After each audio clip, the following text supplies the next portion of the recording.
ભરૂચના પશ્ચિમ વિસ્તારમાં મ્યુઝિક સાઉન્ડ સિસ્ટમ વગાડવાની બાબતે શરૂ થયેલો તુચ્છ વિવાદ મૃત્યુકાંડમાં ફેરવાયો છે। ભરૂચ તાલુકા પોલીસ સ્ટેશન હદ વિસ્તારમાં આવેલ દહેગામ સુકુન બંગલોઝના પડોશીઓ વચ્ચે થયેલ નાની બાબતની નોકઝોક એક આધેડના મોતનું કારણ બની ગઈ। માહિતી મુજબ દહેગામ સુકુન બંગલોઝ ખાતે મંસોરી પરિવારની ગજાલા બાનુ દ્વારા મોટા અવાજે મ્યુઝિક સિસ્ટમ વગાડવામાં આવી રહી હતી। પાડોશી અયુબભાઈએ સાઉન્ડ સિસ્ટમ ધીમું વગાડવાનો ઠપકો આપતા બંને પક્ષો વચ્ચે તીવ્ર બોલાચાલી શરૂ થઈ હતી।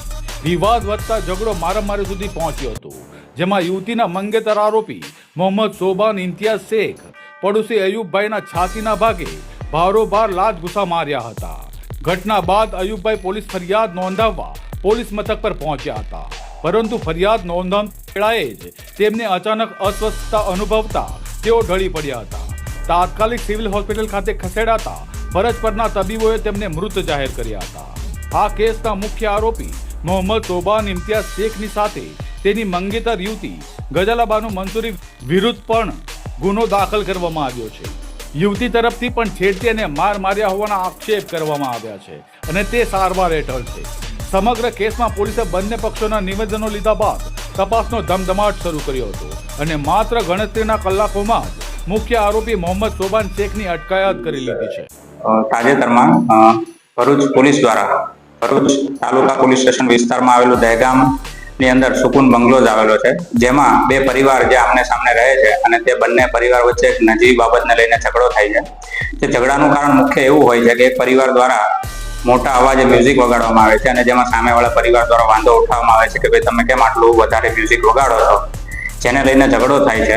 તે ઝઘડાની અંદર જે આપણા મુખ્ય આરોપી છે મોહમ્મદ શોબાન ઇમ્તિયાઝ શેખ, કે જે એક ગુસ્સામાં આવી જાય છે અને જે સામેવાળી વ્યક્તિ જે છે અયુબભાઈ, કે જેની ઉંમર પણ 62 વર્ષની છે, તેમની ઉપર આ મોહમ્મદ શોબાન ઇમ્તિયાઝ શેખ કે જે મુખ્ય આરોપી છે તે તેમની ઉપર વારંવાર ટીકા પાટુનો માર મારે છે અને તેમાં પણ મુખ્યત્વે છાતીના ભાગે વધુ પડતો માર મારે છે, જેના કારણે તેમની હાલત થોડીક ગંભીર થઈ જાય છે અને તે પોતે પોલીસ ફરિયાદ લખાવવા માટે આવે છે, પરંતુ ઇન બિટવીન તેમની હાલત વધારે ગંભીર થઈ જાય છે, તેથી તેમને પોલીસ હોસ્પિટલ ખસેડવામાં આવે છે અને ત્યાં હોસ્પિટલના ડોક્ટરો દ્વારા તેમને મૃત જાહેર કરવામાં આવે છે। જે ડાઉટ ક્લિયર કરવા માટે આપણે પીએમ કરાવેલું છે કે જે પેનલ દ્વારા પીએમ દ્વારા એવો રિપોર્ટ કરવામાં આવે છે કે તેમને છાતીના ભાગે માર વાગવાથી હૃદય અને ફેફસા જે બંને ફાટી ગયા છે અને જે ફાટી જવાના કારણે જે વધારે પડતું લોહી વહી ગયું છે, જે લોહી વહી જવાના કારણે તેમનું મૃત્યુ થયું છે।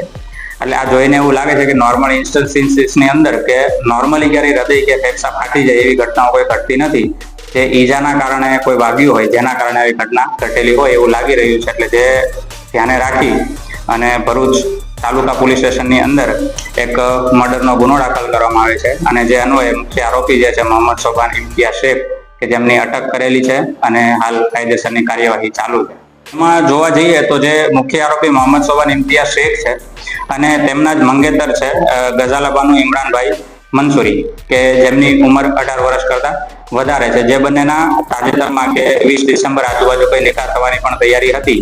એટલે આ ઝઘડા જે થતો હતો એના અન્વયે જે સમગ્ર લોકો ભેગા થયેલા તેના ઘટના ઘટેલી હતી અને ત્રીજા જે આરોપી છે તેની ઉંમર હજી નાની છે, એટલે કાયદાના સંઘર્ષમાં આવેલ બાળક ગણી શકાય એ રીતના આખું છે। મારા મેરેજ હતા, હું સોંગ વગાડતી હતી તો સાંભળેવાળો માણસ મને આવીને એવું કહે છે કે અવાજ ધીરો કર।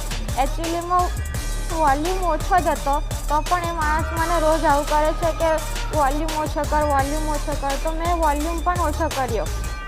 તો પછી એ માણસ મારા ગેટ પાસે આવીને મને ખેંચી ગયો અને 2-3 તમાચા માર્યા અને પછી મારા ફિયોન્સે મને આવીને બચાવવાની કોશિશ કરી તો એમને પણ જાંઘ પર એમને બચકું ભરી લીધું ને મારામારી થઈ। તો અમે પોલીસ સ્ટેશન ગયા તો પોલીસ સ્ટેશનમાં મને એવું કહેવામાં આવ્યું કે હમણાં તમે સાઇટ પર રહો, પછી તમારી કમ્પ્લેન લખવામાં આવશે।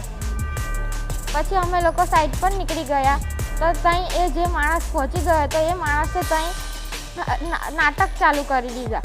તો એ માણસ ત્યાં નાટક કરવા માંડ્યો તો પોલીસ સ્ટેશને અમારી કમ્પ્લેન ના લખી ને અમને ત્યાંથી કાઢી મૂક્યા। મને માથામાં પણ વાગ્યું છે, અંદર પેટમાં પણ એને માણસે મને માર્યું છે, તો મને દુખાવો પણ થાય છે।